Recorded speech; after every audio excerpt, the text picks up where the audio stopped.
I want to start with a poem that I premiered a few months ago at the Black Kite, and I got some good feedback that I'd left Raina out of it, and she should have been in it. It's an answer to a poem called Toledo Poem that was in this ancient anthology that I realized was when I had first come to Toledo. It's been a long, long time, and that was the occasion for Toledo Poem 2. Goes like this. So I stayed. The place became home. My students became teachers, bus drivers, IT wizards. Their dreams became glass studios, letter presses, coffee houses, grunge bands. We stayed, Raina and I, in our town, its saintly population. Hans Gotkins, his miracle, finally removing the last pollution sign from the cleaned up river. Al Kampan creating the solar future. All the Amjads, Samirs, Mirs, and Mubins of my beloved global village, all within the sound of the university bells. All the children growing, growing, grown. All the poets like Sufi dancers whirling. Etheridge, Nick, Joel, Bob, Big Red, Mike, everybody. The musicians like Wooly Masters, the politicians like Peter Yavagi with his Jeffersonian soul, Marcy Captor, our goddess of wisdom, our cool biker mayor, Mike Bell, and even Joe Plummer for comic relief. We did. We stayed. Toledo became home. We threw in, like anybody anywhere. Everybody finally says yes, somewhere. And occasionally sustains that affirmation and says, yes, yes, I'm still sure, yes. Nice. Got my cheeks cold now.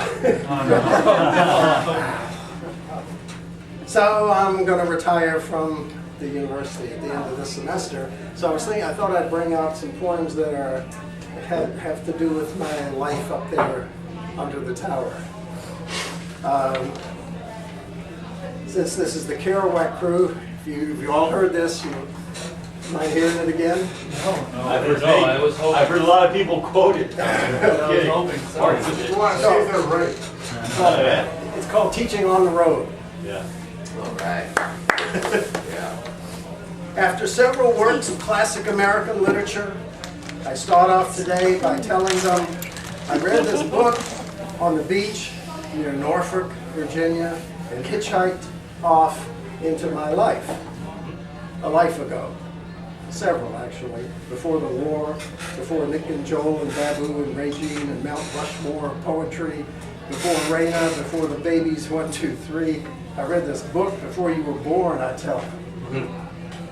And now I'm assigning this book to you because I want you to see a sultry girl in a phone booth in East Moline, hot, unsatisfied, a Midwest angel with beautiful loose hair and no takers, the farm boys already boring, or tame, or off in college. I want you to see a figure with a backpack walking on the horizon down a railroad track, down a red dirt road, nothing in the sack but crazy poem scrawls and the books of Blake and Rudy and Whitman and Durrell, because I want you to see, the hand goes up. Will this be on the test? I'm stunned, I think. You sorry fuck. But more professorially, I say, yes, it will. All of it, actually. Name the state of the phone booth in heat. The class is nervous now. I go on. I want you to see this country is full of old galoots with broken teeth who emerge from alleys in the Embarcadero night and whisper in the bus station and on the trail markers and in the national parks, and they hiss through their drooly gums, go moan for man. Furthermore, I want you to know that these battered, holy human vessels will be on your test. The Champagne Junta, the Aryan Country Club, the Halliburton boardroom, shady men want you to believe these old nuisances have been disposed of, fallen, and pushed down through the safety net, outsourced, globalized, and gone. That's not true. They're still there. And they will hiss at you. They will not ask you if you're against gay marriage or if you're for the war. They'll grab you by your comfortable collar and say, go moan for man. Like they did to Jack.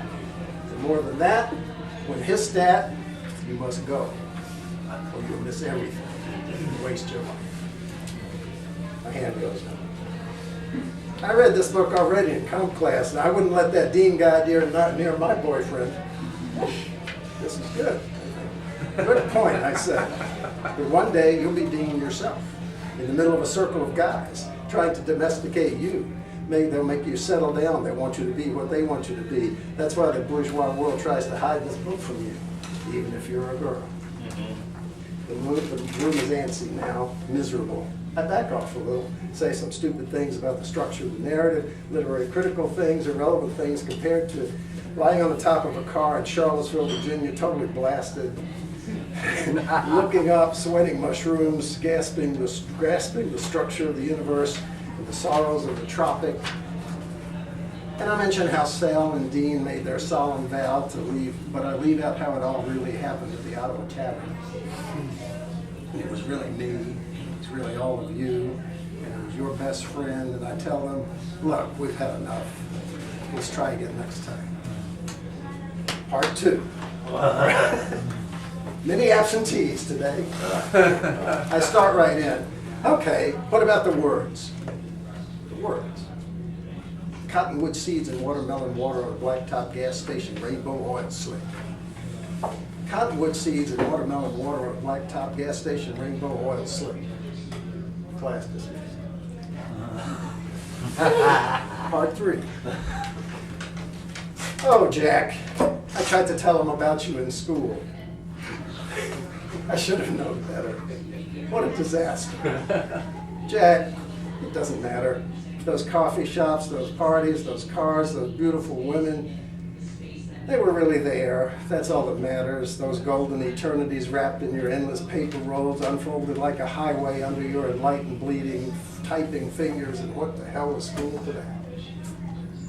I saw you standing in the middle of the street, seeing everything all at once, reeling in the soupy mystery, smiling because it all belonged to you, and only you could give it away. You saw salvation and paradise everywhere. You looked down in Eisenhower's 5-star golf bag, found the bebop redemption of America. Down on 14th Street, you took the White Tower beat diners and turned them into the Cumberland Gap, and 20 million bourgeois children intent on poverty and holiness. Ready to go anywhere to be like you? When? Jack, where did you find all those great Abyssinian saxophone princes wailing their souls out for nobody for free?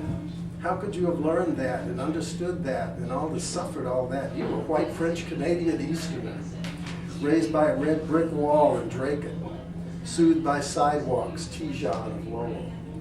Jack, suddenly there were all these people following you. Did you know that would happen when you blazed the trail? Or were you just trying to type your way to heaven?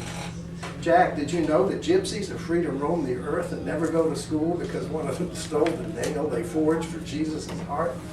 That was you, wasn't it? Did you slip away to Mexico with it in your typewriter case? Did you get so high you finally saw him? Did he say, thanks, Jack? You saved my heart. Did he say, thanks, Jack, just for that? You could stay on the road. Yeah.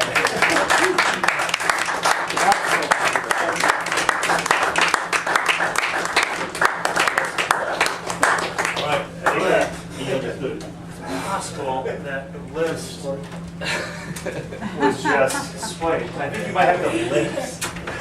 I can tell you who's next though. Bob Phillips. I think Phillips is next. Yeah, Bob Phillips. Not Bob Phillips. Woo, woo. All right.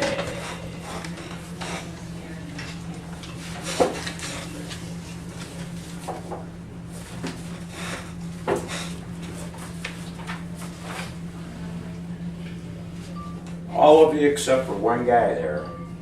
Last Thursday night down at Bebop Records, Amjad's place, missed a great fucking band from Baltimore, Maryland area called Time Columns.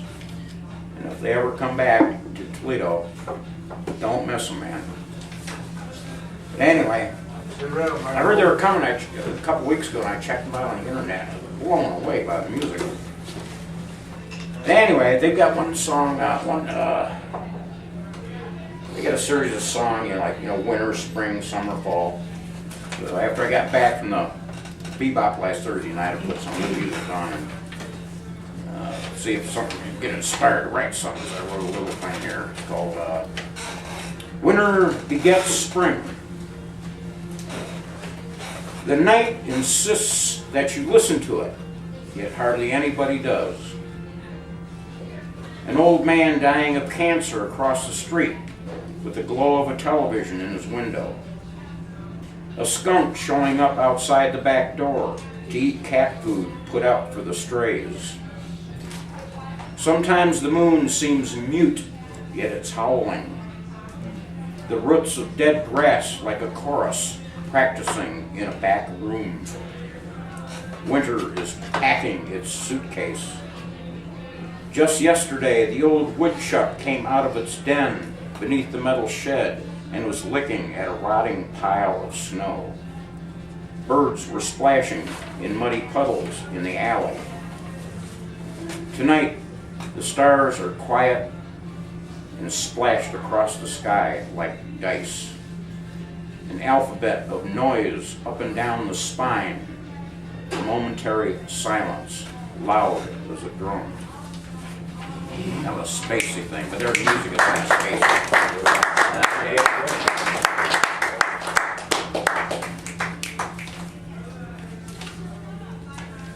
And this is something new. This is called Who is Carolyn? This is in 6 parts there, 6 short parts. Who is Carolyn? Number 1. I knew a little girl, Carolyn, when we were both 4 or 5. She had very long, very black hair, and very large and deep dark eyes. Her father was a dentist who lived and worked above the corner drugstore, where I would go to buy candy and yo-yos and baseball cards. A few years later, the Cleveland Indians lost 4 straight to the Giants, and to this day I've never gotten over it. Okay, maybe a little bit. But I never got over Carolyn and her eyes and her raven hair. I remember looking into those eyes and feeling my heart flood with love. And then suddenly she disappeared, and I don't know where she went or what happened to her, which is probably not a bad thing, because when I looked into her eyes, I don't think she liked me as much as I liked her. Who is Carolyn number 2? Not all Carolyns have long and wavy black hair.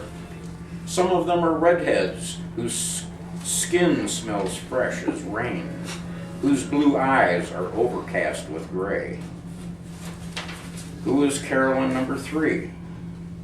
Carolyn can be a white woman from a southern part of Ohio whose hair is dirty blonde and the color of homemade biscuits and whose soul is more than you can handle.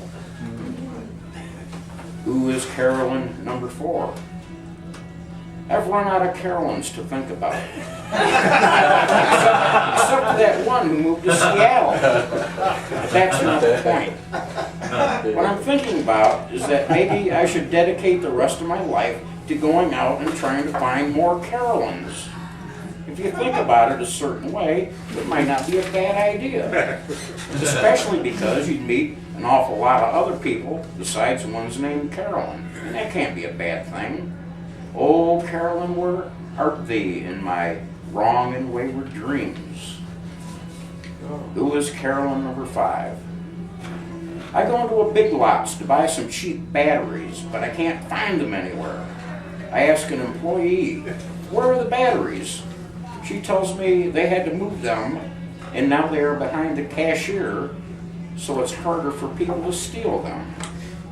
I feel depressed that as a shopper for batteries that somehow I cannot be trusted.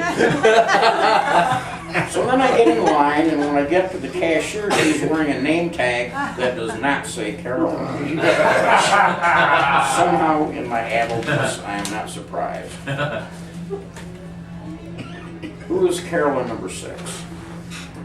Perhaps the name Carolyn is passing into oblivion of what parents name their daughter. Not that it matters. What's in a name? The little girl Carolyn that I fell in love with at the age of 5 may as well have been named Betty or Ruth or Donna or even Leda.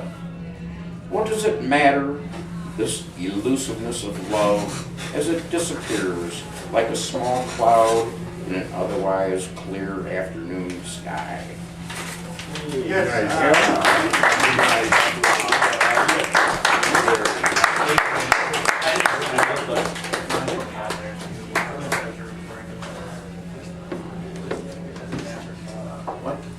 Nick Muska. Yeah.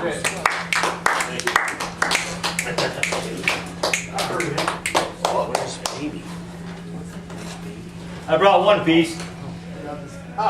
It goes back to the days of Sam and Andy's, and it should be in the rhyme scheme, but somehow it worked itself out. Now, most of you people, or some of you know, I do an annual retreat to Jamaica. Oh. Yeah, poor me. Life's rough. It is my 30th year. I just got back a week ago. And I have done my writing there. As you know, I'm a house husband, and this is my month off. My wife lets me get into shape so I can slave for her partner. But the point is you've known this, and then at Sam and Andy's days, I'd come in suntanned, and I'd say, I've been in Jamaica, haha, you know, I read my poems about the island. Well, I'll read you this piece. I found it in my computer, but I don't know about the head note, but the head note is interesting. It doesn't quite match, but this is called An Admission. Head note is, for all your genius, you are not able to achieve anything which surpasses your ability to find fault with it. Yeah, right. That's good. Here's the poem. And it rhymes. I'm sweating, sweating, my toes in dawn sand. I'm awake, and I bake, blank the spliff in my hand. The sea breeze wafts in, I'm cooling, oh man. Or rather, oh man. I'm laughing it up. It's Ohio. It's winter. I'm lying. It's sleeting. I'm writing balmy BS just to put you folks on. Feeding a line to you fools, stuffed and quilted down in wool, pulling the wool further down. I confess, here and now, my suntan is fake. I never go to Jamaica. I just hide in my attic and make up this tropical horseshit just for your sake. And giggle all night, feeding you this brain candy from the freeze of Ohio, where there's no beach and it ain't sandy. But it's Saturday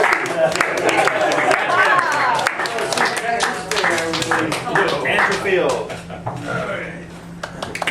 Andrew.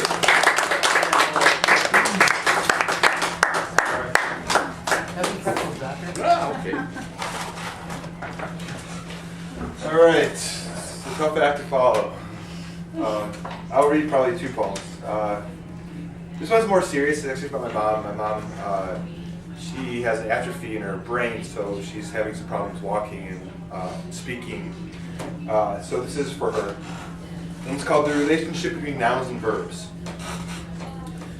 Relationship between nouns and verbs. The mind balks and the mind breaks. The mind talks and stutters, mutters melodious nonsense before it sleeps. Sleet falls, light falls, bodies fall, we fail each other.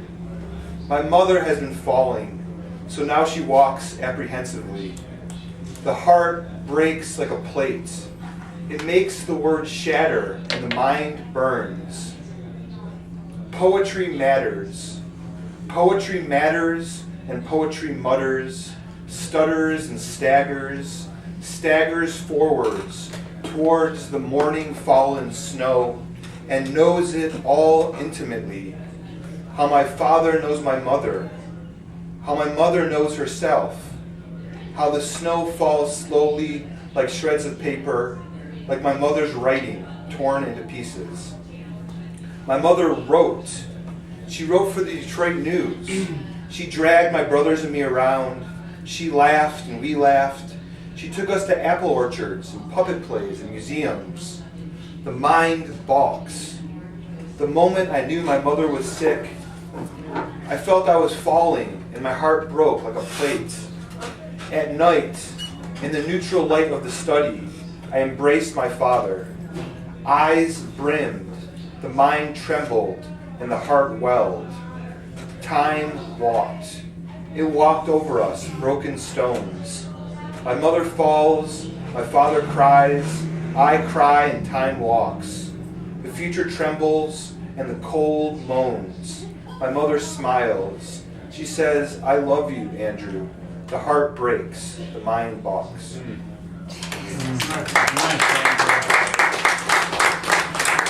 I'll read one more. It's called It's Possible.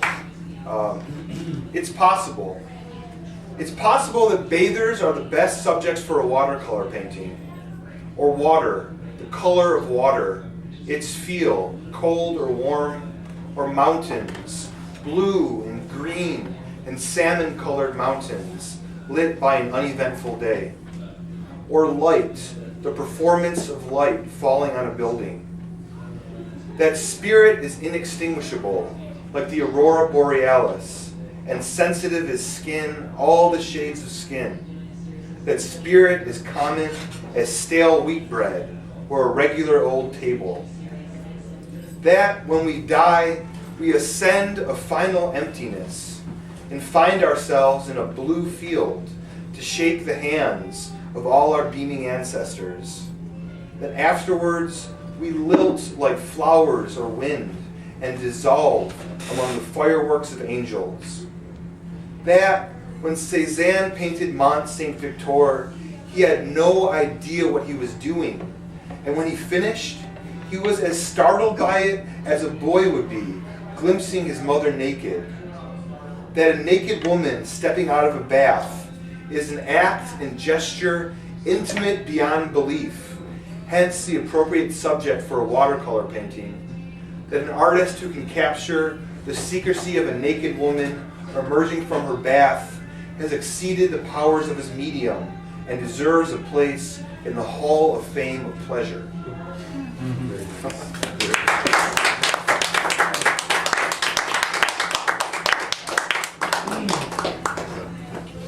And we are to Alfred Frank.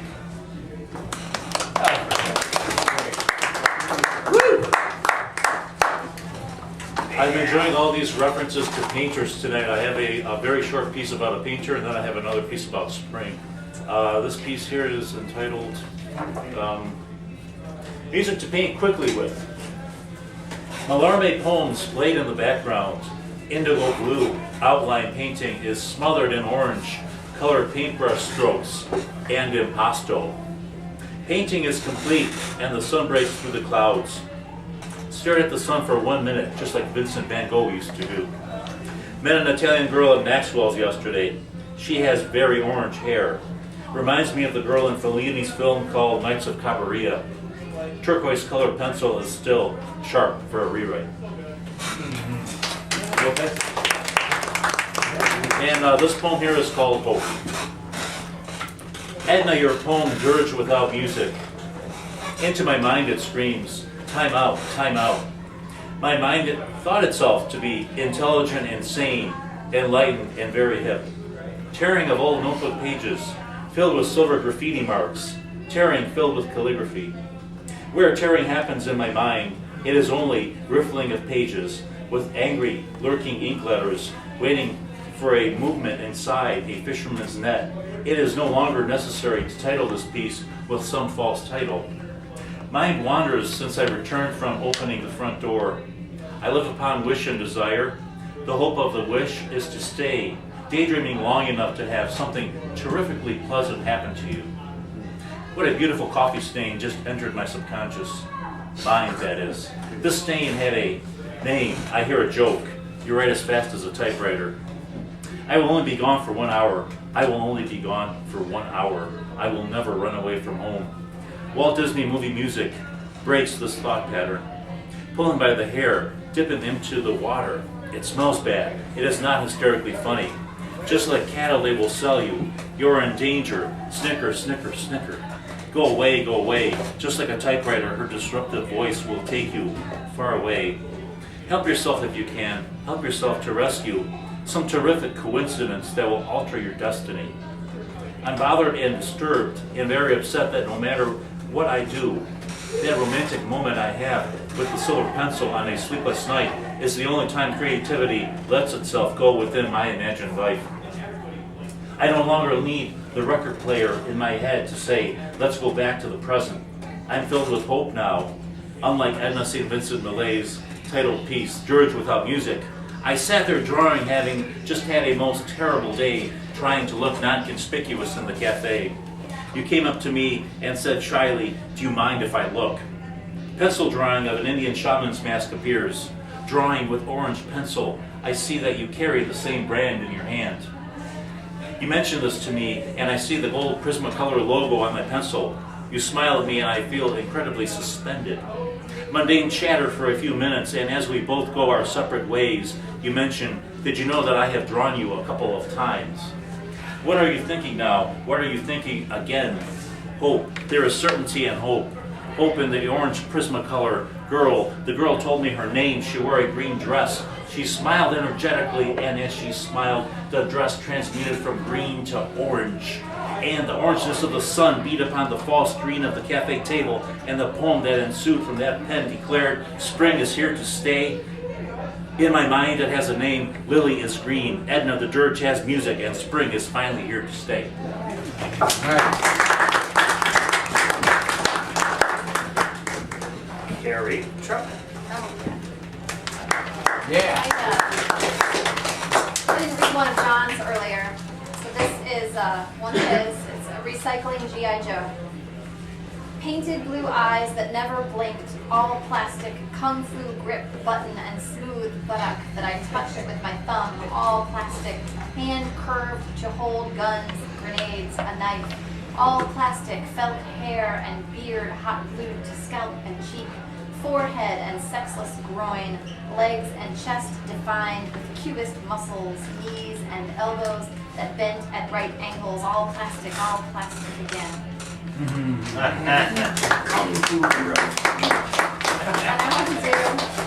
one That was more. based on an Allen Ginsberg poem that Allen wrote for Neil Cassidy. And it's the same sort of like, it's Allen's remembrance of Neil's body. But you have a sexless groin. Well, I'm sure Not a sexless grind. nor G.I. Joe for that This one is called Frog Prince. Frog Prince. The man trapped nearby at the lecture was startlingly ugly. Not victim of some curse, attack, or burn, but simply born with features scattered, tugged haphazardly across his skull. He fidgeted with his fingers, and they were long, long fingers and broad, the nails trimmed neatly to nothings. He twiddled, and they puckered, folded. He was double-jointed. I shuddered, thinking how perfectly they were designed to slide inside a grateful wet woman, triumphant. Yet he likely never would. Or if so, only in some 3 a.m. whiskey dark, and after she'd never admit the beatific skill of the digits extended from his garish dilemma of a face, even to herself. The ugly man's 2 perfect hands were 10 giants stashed away in a cottage of dwarves. Cinderella's loveliness shadowed in her dustbin. 10 frog princes envisioning mouths. I wanted to shove back my plastic chair, shout Rumpelstiltskin across the crowd, transforming his face to pure gold, to smooth symmetry, to Johnny Depp's or Paul Newman's. I wanted to clutch someone's hand, wander, losing ourselves deep in a dark forest, regardless of wolves. I wanted to howl my meager songs in green valleys, wanted to prowl dim library aisles, pounce the books I feared to confront, to shimmy to the backmost school bus row, where Sean and I were the only big kids, where we blushed, laughed away the long ride. I wanted to slide across that vinyl seat, kiss his soft mouth, kiss harder even than I'd expected I might, even if he still, in class, would pretend we never had spoken.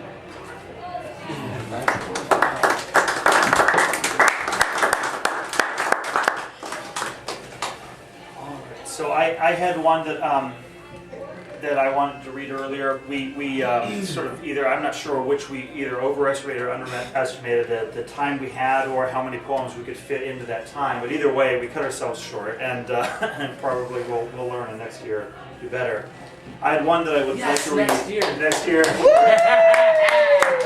Why not? Next year in poetry lab. It's official. I know, right? It is, You yeah. all heard it right here. One I wanted to read from my great friend Lori. This is called Keep Holy the Sabbath. Too much sugar in my coffee again. It's Sunday in Chicago. With one of me wanting to be truant, absent, it's still Sunday. The other me wins. I approach the very polite cat who has come to call, speaking in complete sentences better than my own. He explains a few things, thanks me for the slice of Buddha, drinks an ample sundrop secretion. Dan awakens. It's Sunday in Chicago. I dreamt I was severe and you were all eyes. I love him then, when I should be in the praise of the spirit that moves in all things, but I can't concentrate. And as I cover myself with him, like butter on warm toast, I distinctly hear a church bell peal. I love that. Yeah.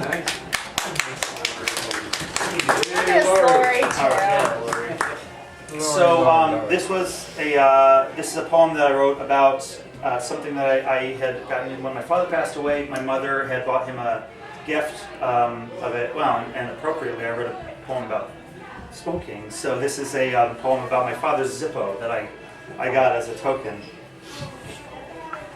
I snap it open, and it sounds so good. It's so good to smell. I know the sound, and I savor the smell, and I flick it, but it doesn't light. How many times now have I spun the wheel over and over and over with no light? It was a gift to my father from my mother, closer to me after my father's passing because it was such a gift. And I feel closer to my father having it, using it, but still no light. When my mother gave it to me, I felt good. I felt closer to Dad, but it didn't light. So I bought a new wick, new flints. I bought new fuel and looked up how to take care of your Zippo. My thumb has got calluses now. It's a kind of feudal badge of honor because it still won't light, but I keep it full of fuel. The flint is still good, and I do light it sometimes with a cheap pocket lighter just to see it light up. I will keep spinning that wheel until it either lights for me or I realize what I've been doing wrong all along. And we have one more person on the list, but anyone who would want to jump in is more than welcome at this point. Michael Kocinski. Yeah. All right. Anyone else? We've got plenty. Yes. Yeah. Well, let me sign up and then Okay. All right. And then Joel. I don't want him to go before me. That's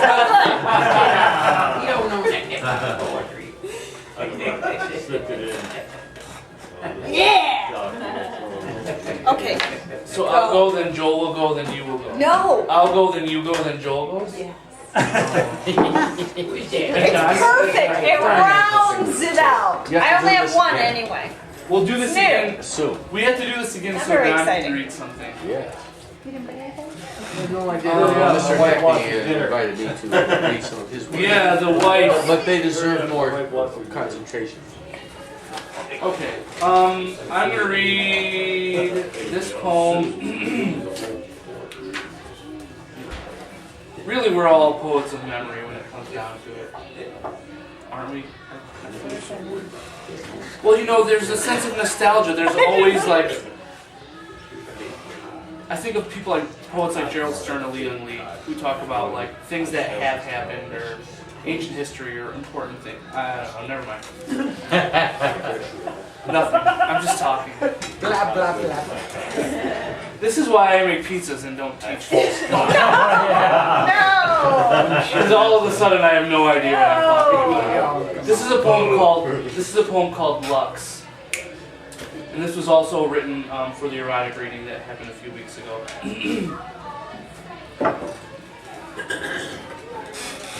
When I was really young, my aunts always had their friends around. I lived next door to my grandparents' house, and I had 2 aunts who were still in high school. And a lot of girls wore tube tops then, you know? And I saw so many boobs that I should have seen because they were shown to me. It was sort of like, Mike! And then, but I was 6 or 8 and couldn't fully appreciate it. And that's where this poem comes from. That explains a lot. That's what it does. It does. Yes, it does. Now we know why he's locked in. There are certain things you have to reveal before you start writing poetry. I'm glad I've read a lot to you guys. That's really important. You guys, we all.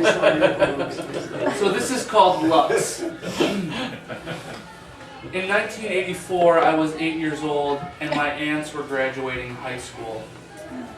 Their friends came over every day, played frisbee in the front yard, suntanned in the back, danced to 8 tracks blaring out of cars parked in the grass. They lip-sync Pat Benatar into invisible microphones, pointing at me when she sings, "You're a heartbreaker, dream maker, love taker, don't you mess around with me," teasing me, flirting harmlessly. Marlboro greens smoldering between fingers, lips glossed and shimmering like warm opals. They were all versions of Farrah Fawcett, hair feathered with vented goodie brushes and held in immaculate golden place with Aquanet, shirts tight, pronouncing their small, hard tits like Latin verbs, the outline of pert nipples straining the cotton t-shirt like fingers beckoning. The mid-June sun had the same quality of light as Penthouse magazine spreads, softening curves and turning to gold the body's ungroomed hair. I knew what those high school girls looked like under their jean shorts, so tight a lighter barely fit in the hip pocket.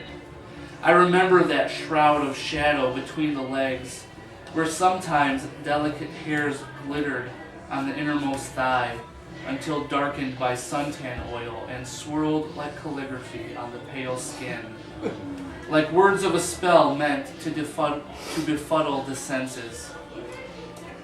And even if I didn't know why, I could have still said that I wanted to see more.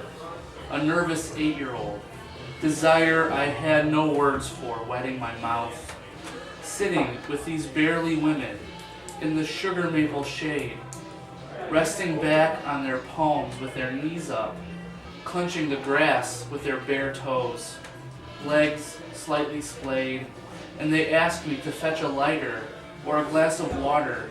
They ask me for a kiss on the cheek when my mother calls me home, and I do it. I do anything they ask me, anything to get closer to their light. Yeah.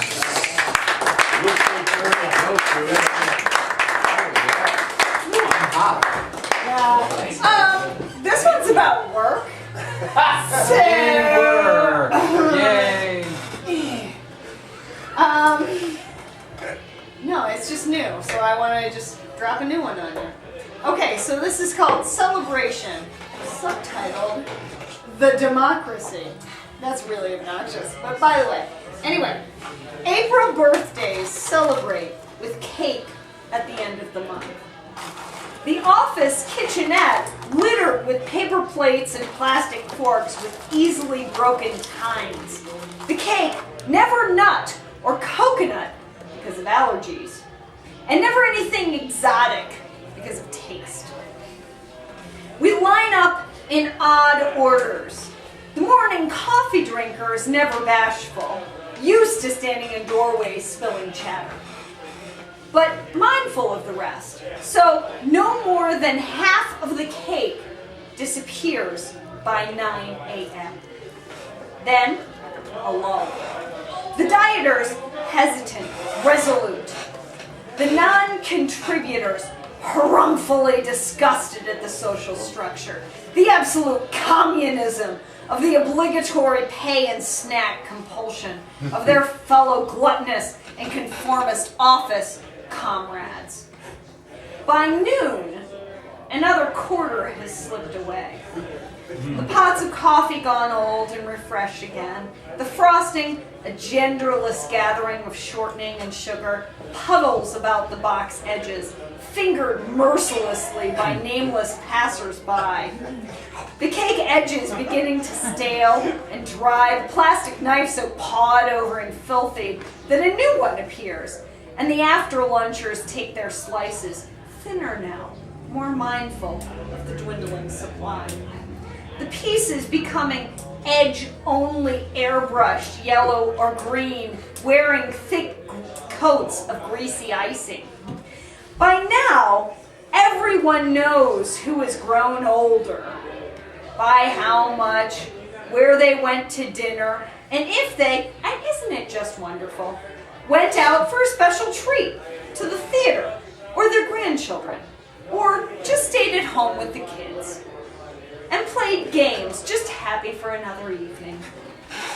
By 3:30 or 4, Dave, or I, or Shar, clean up the desiccated box of ruins, the crusting scrapes of rejected frosting, the used paper plates, no doubt returned to the finished box by the independents, the non-contributors who spent the day scoffing, then ate the remains after 3 o'clock, throwing the bones of their picking back into the carcass of celebration. And by 4 p.m., Dave and Shar and I are discussing May and who will bring the cake in, what flavor, who we will ask for contributions, since we know the 3 of us can't possibly afford it. We can't afford to do this every month, and every month we do it anyway.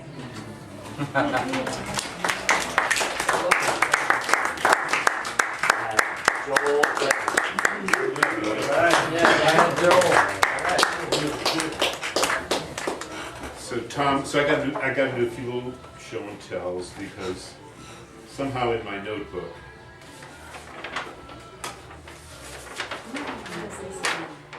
this wonderful sheet of paper, which was given to me by Tom's lovely wife, Raina, who he wrote about, and we recall the image of that young apple picker with frothy hair.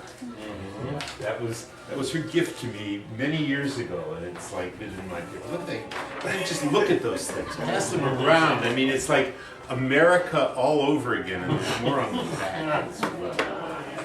So I want to invite people to come to the Abracadabra Poetry Room at 422 North South Huron, which is my new studio and instruction space, and I'm not sure quite what it's all going to be, but as old friends and poets that have been together now over really a couple generations of connectivity, come on down there. It's above Gathered Glass Studios.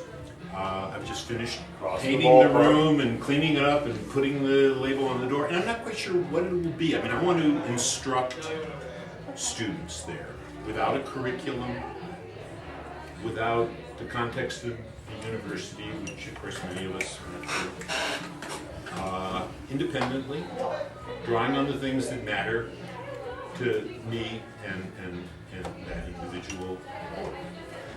So that's cool. So come to 422 when you... 422 what? South Huron, South right across Huron. from the Across from Fifth Third. upstairs of Gathered Studios across from Fifth Third. Half a block from the average. I just want to say Yeah. that tonight it's been really extraordinary and exciting to So like, see you guys do your thing.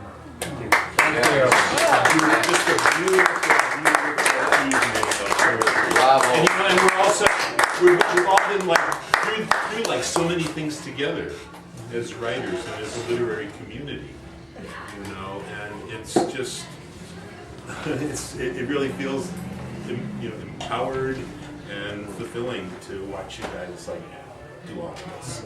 Cheers. I loved Andrew, the Hall of Fame of Pleasure. Hall of fucking Fame.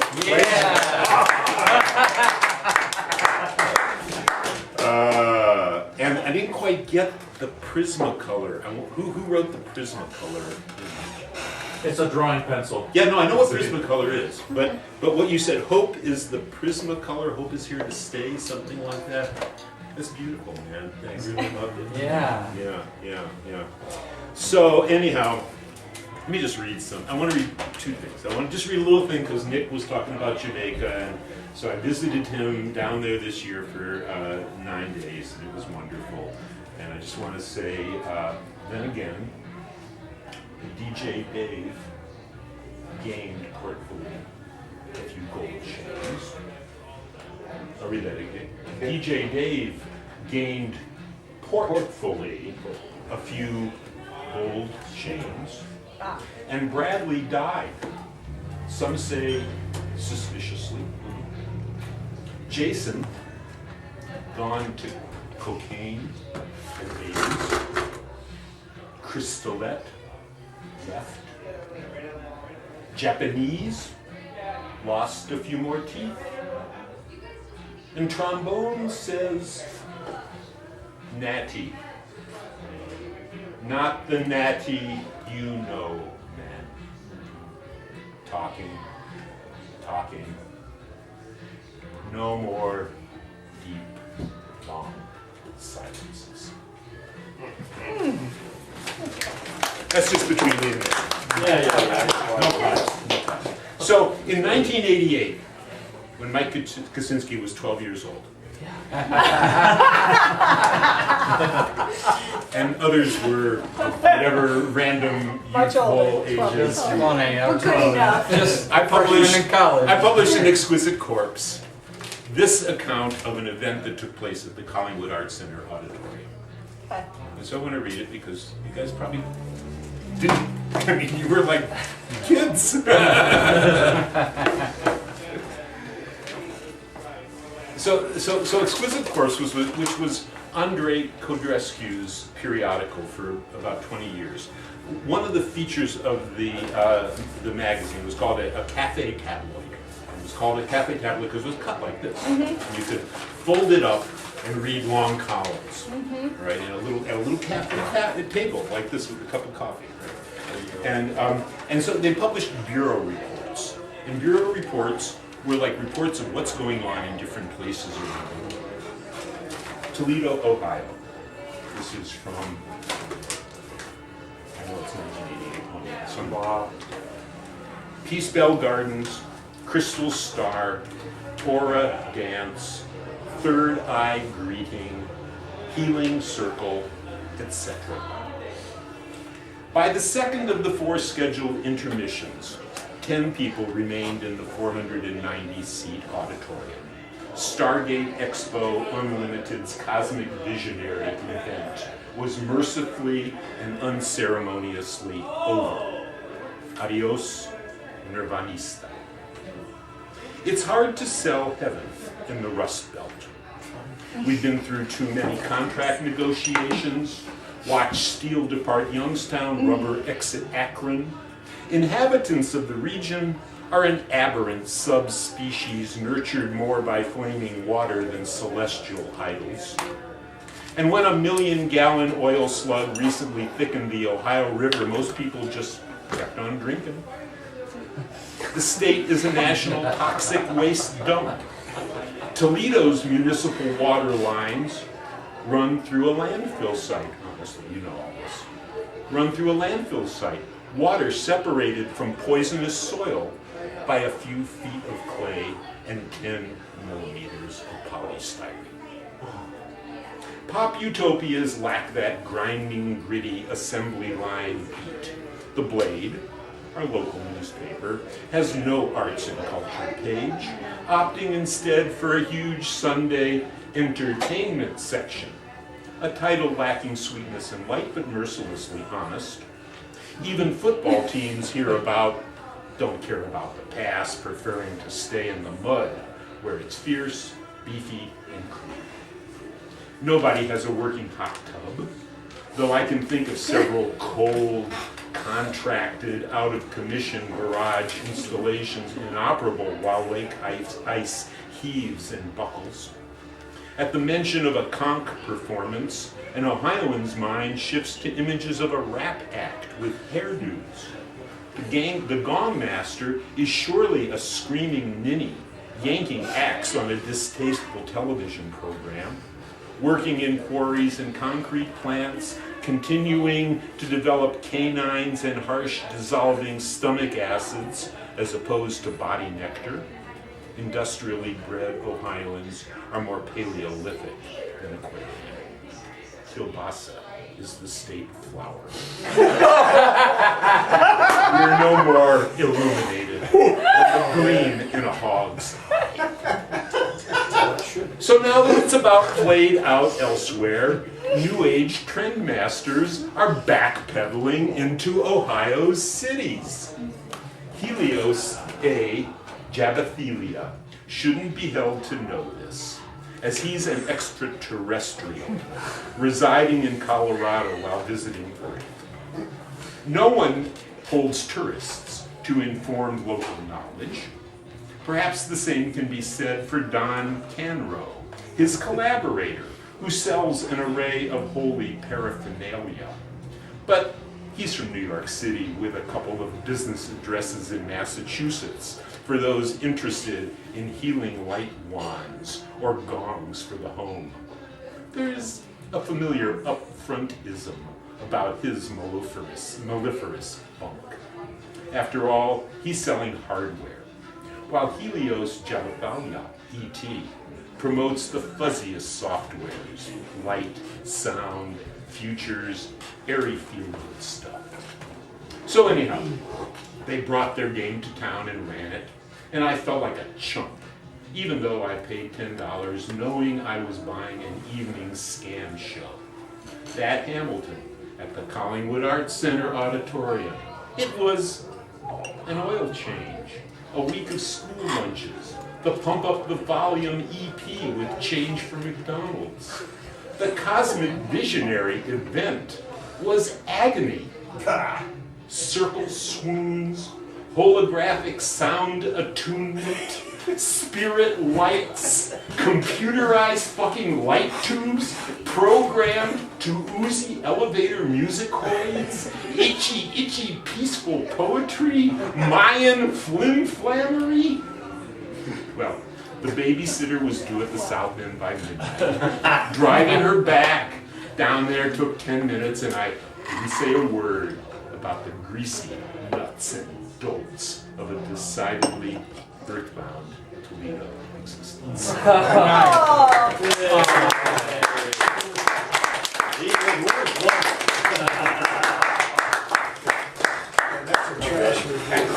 That's our evening. I think this is 3 years running, so we're going to do this again next Why year. not, man? Thank you. Why not? Thank you all for coming. Now I'm going home and see my wife is going to holler at me.